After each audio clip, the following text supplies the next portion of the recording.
Onimusha Tactics was something that I was almost completely oblivious to as a kid. I've pretty much always known about Onimusha Blade Warriors. This game is another spin-off of the series, but is also apparently canon to the story in that it takes place in between Onimusha 2 and Onimusha 3. And, well, for the longest time, that's all I really knew about this game. That and it's a fighting game, making it the most different, but oddly the most fitting spin-off for the series, given that the action serves as a fitting gameplay base, and also my assumption that there could be something of a adaptation of the magic attacks from the main game as special moves in this game. But I wasn't too sure about that before I played it for today's video. But I can say that personally, I had little interest in playing it when it first dropped in 2003. Never once even looked up so much as a trailer for it, no matter how many times this game came up in conversation about the Onimusha games. Now, I wouldn't say I had zero interest in playing this game, but keep in mind that it dropped in the States 1 month before Onimusha 3 came out, and the only fighting game I was invested at that time was Dragon Ball Z Budokai 2, so it pretty much just lost out to the hype. Since as a kid, I only ever got new games on birthdays and Christmas holidays like that, and my friend Justin never had this in his bowling ball bag of wonders, so imagine what a 11 to 12-year-old sleepy giant was supposed to do. I was definitely interested in covering this for my Onimusha series of videos, but I actually tried to read up on this one, and much like Onimusha Tactics, I came up with a whole lot of nothing aside from seeing that it received mixed reviews and that it was directed by a man named Hideki Miyake, who's apparently such an enigma that when I tried to look up pics of him, I was greeted with pics of Hideki Kamiya instead. And his credits are pretty sparse, having his name featured on things like Fighting Vipers 2, Xenosaga Episode 1, Mobile Suit Gundam vs. Zeta Gundam, and of course,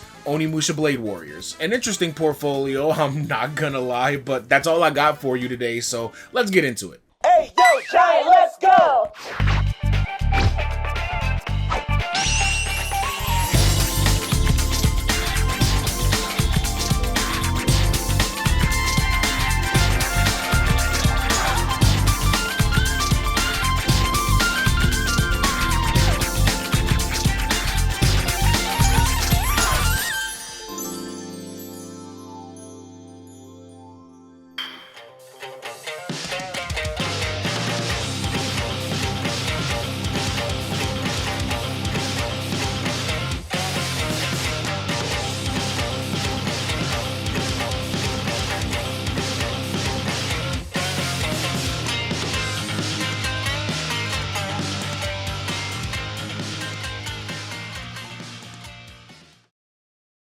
Now, given that this game came from Capcom, I thought it was safe in assuming that I was going to be playing something on the side of a Street Fighter or Marvel vs. styled affair. What I wasn't expecting, though, was Smash Bros. What? Yeah, Onimusha Blade Warriors is a Smash Bros clone. Not what I was expecting at all. It's also got a little pinch of Samurai Showdown in it, what with there being a mechanic where players can get disarmed, and that's neat, but otherwise it's pretty stilted as far as combos and general game flow go. There's not as much move variation with directional input as Smash, for instance. The only move that comes to mind is a launcher you can do, but it comes with a good amount of knockback, so I wasn't able to follow up effectively with it in my time playing the game. There's also a very limited moveset in the air as well, because you can only really get one wide arcing swing, and everybody in this game gets that one dive stab move that Link has in order to add a little insult to injury. Most stages in it don't have pits either, and the ones that do generally spit you back out and give you a little damage, so it's very different in terms of the fundamentals and how you finish matches. And every character in this game also has the ability to absorb souls, which is something that was previously saved for the main characters, Marcellus and Onimusha 1, or side characters with special items. And that goes along with the life and upgrade systems carried over from the main games, so in place of stocks, this has a more standard fighting game setup where you go for eliminating your enemy's health bar. Again, though, instead of a traditional 2D fighter, this is set up as a Smash Bros-esque platform party fighter, and the platforming is also weird. See, there are platforms, some that you can occasionally jump onto, no problem, but then there's also this thing where stages are composed of lanes or tiers in a 2.5D space, and this makes it so where a majority of the time you can't always traverse the architecture of a level in a normal way. Instead, you double tap up or down on the D-pad to switch lanes to either open item boxes or reach enemies that are a little out of the way, and that sometimes turns into this Looney Tunes chase where you and the enemies will constantly be switching lanes at the same time, making it occasionally take longer to get through some stages. I went through that enough times to get annoyed enough to mention it. And you also have the R1 button lock on just like the main games, which is useful for item throwing between lanes. That's neat. I hardly do it though. Can't say why. Guess I don't see it as feeling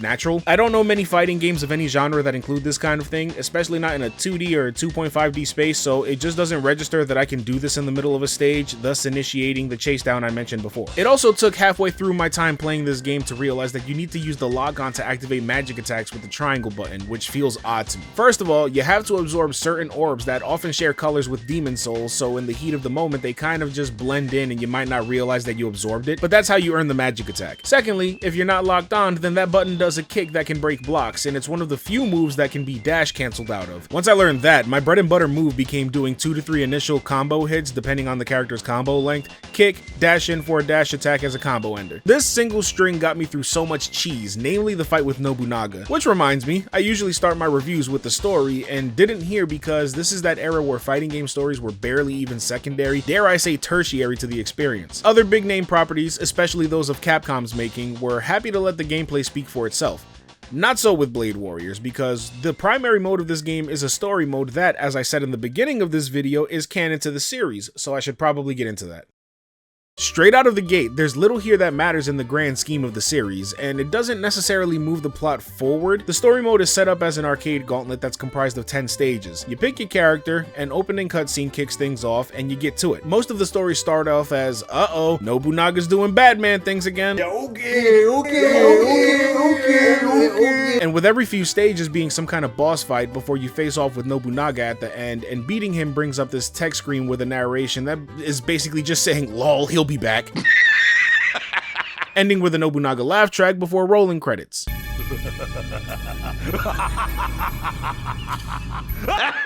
If that sounds basic when I explain it, that's because it is. There's not much to it, and some of the characters have intros that overlap, adding little new, if any at all, to the mix. And being set up that way, it quickly got boring to me. One thing that was interesting to me was that at the end of my first story run, a scene played that teased Megaman.exe being unlocked for the game. Awesome, that looks fun. When are we getting another Mega Man game, Capcom? Anyway, let me see how he...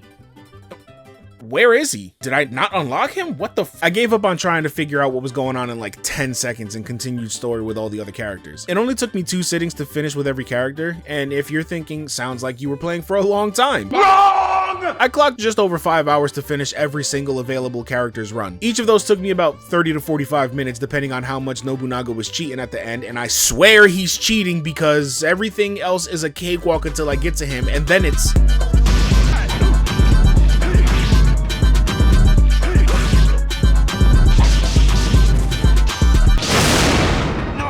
Waste of my time. It also doesn't help to me that the game was starting to feel way longer than it actually is because of the repetitive nature of the matches. They're all just different versions of kill everything on screen. Some are actually just that, but some stages have the objective of collect X amount of victory orbs, which are these rainbow orbs that drop from certain enemies, which still requires dropping every enemy on screen to force these guys to spawn that give you the orbs to finish the match. Then the boss fights are just...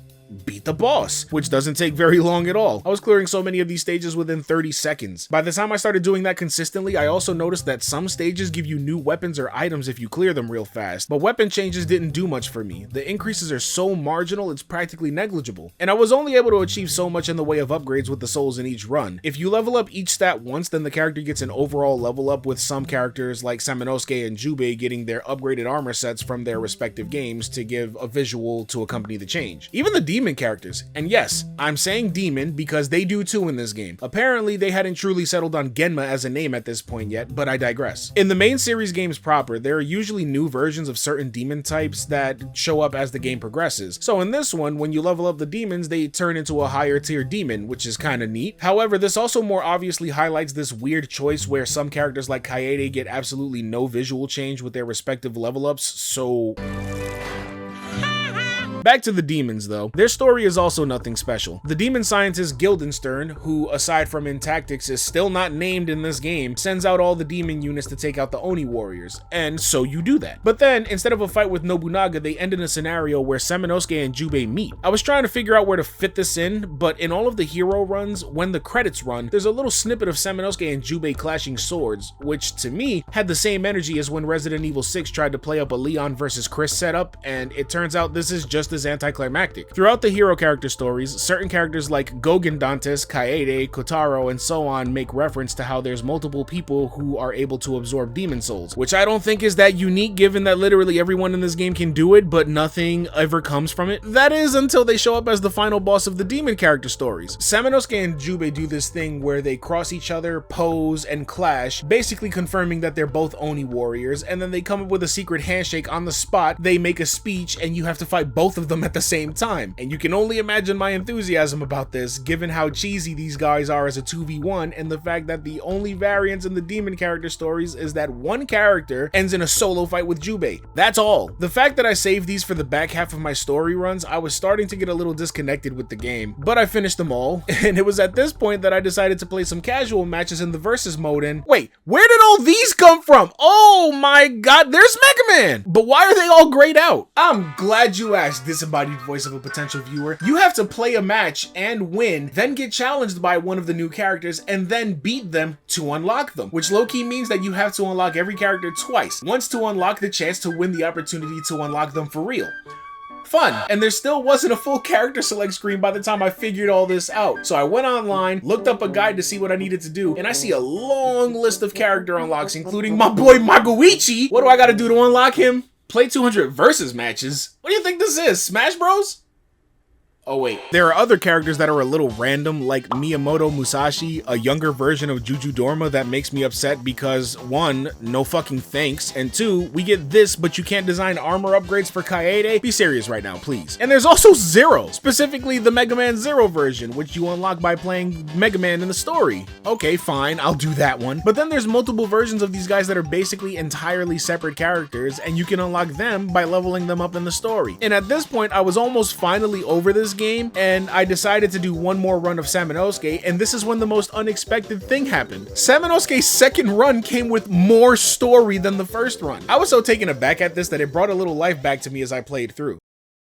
The additional scenes provide a lot of information that I never knew before. We end up at a valley where it's revealed to be the place where Kaede found Samanosuke after many years of searching for him, and not long after that we have a cutscene with Samanosuke having a conversation with this character Keijiro Maeda, where he explains that he went into hiding after the first game because he had no memory of turning Fortinbras into a demon snake fillet, and so he was scared of hurting those close to him if he couldn't control his power. So he's been training all this time. A little simplistic, but that's valid, and with a bit of prodding from Keijiro after that, Samanosuke and Kaede reveal themselves to have romantic feelings for each other. Essentially, this is what spurred Kaede to never give up searching for Samanosuke, and Samanosuke tells Kaede that she has always been his reason to fight, which only now, after all of these years that I've been a fan of these games, makes their relationship all the more tragic to me when you realize with a little math and timeline mapping that, as stated in the ending of Onimusha 1, Kaede dies about 14 years after the first game, meaning she will eventually meet her end in the years between this game and Onimusha 3. And that is clearly not elaborated on nor shown in this game, so Kaede really goes on to serve as a tragic motivator for Samanosuke to finish the fight with Nobunaga in the next game. Not to mention that Keijiro stops halfway through a sentence where he begins to mention a princess to Samanosuke. Who are we talking about here? Only for it to be later revealed that he is in fact a grown-up Yumimaru from Onimusha 1.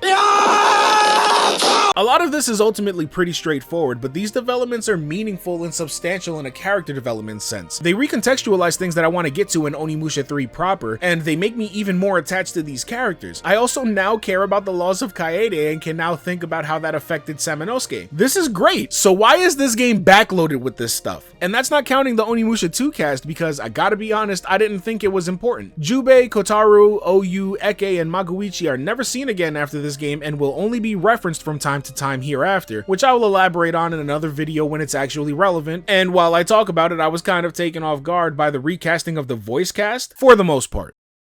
While the cast of Onimusha 1 characters sees the initial series debut of Robert Atkin Downes as Samanosuke and Jennifer Hale as Kaede before she takes up the mantle of another character in the follow-up game, you also see Jubei Yagyu, now voiced by James Horan, who is more well known for characters like Skullface from Metal Gear Solid 5. You hope hatred might someday replace the pain, but it never goes away. That threw me off because if you're like me, you weren't expecting to go from Anyway, must do whatever we can to stop Oda's army. To this. Samanosuke Akechi, I presume. And then you got Renee Rodman as OU, who also voiced Natasha Romanenko in Metal Gear Solid The Twin Snakes, but I thought this casting was funny, particularly because I can't stop hearing Miss Butterbean from Billy and Mandy. This is probably the most cliched, ill-conceived, disruptive, most thoughtful, generous gift I've ever received. Quentin Flynn takes over as Kotaru, and he brings that Iruka-sensei energy. When I lost my parents, no one seemed to care. But the most jarring change to me is Eke being voiced by Julian Holloway. Not because I don't like his voice, but when you're introduced to this guy in 2 sounding like this... Run, bald head!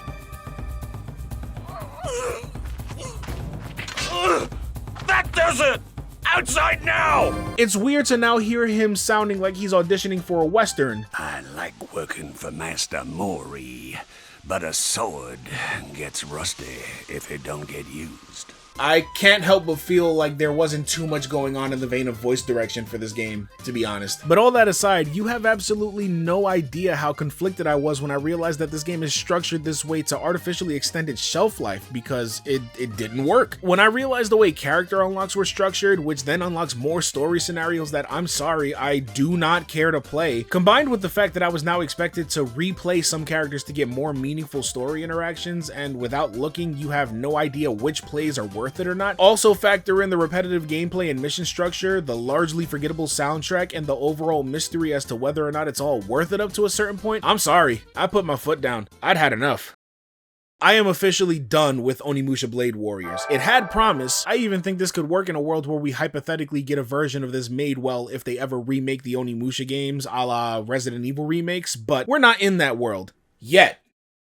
So as it stands, Onimusha Blade Warriors lost my interest because it wasn't taking my time seriously, because if it was a little more organized, I could have dealt with the flaws. I applaud the new appreciation that this has given me for other games, but I also know that this game will probably never get a revisit from me. To reiterate though, I have gained something worthwhile in experiencing this game, so I do appreciate it for that, as I've said a couple of times already, but now I have to ask, if you've played Blade Warriors, how do you feel about it? Feel free to leave a comment. I do read the majority of them and try to respond because I am really interested to see other people's perspectives on this. And now that we're at the end, I want to thank you for taking the time out to watch this video. If you liked what you saw, then be sure to hit the like button and maybe subscribe so you don't miss out on what comes next. I'd like that. But you can also follow me on Twitch so you can see Let's Plays of various games that I don't cover on this channel, and you can get a more direct route to interact with me. And lastly, I want to give a shout out to my patrons. So if you're not already, be sure to check out the One Sleepy Giant Patreon, where we accept all kinds in the Sleepy City crew. I know that everybody can't always support monetarily, so all the same, I appreciate you guys checking out the video and all the other things I already mentioned. So thank you once more, and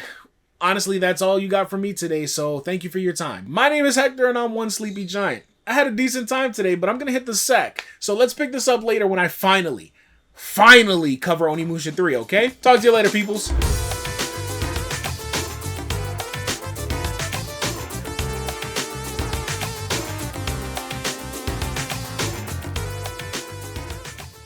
Once I learned that, my bread and butter...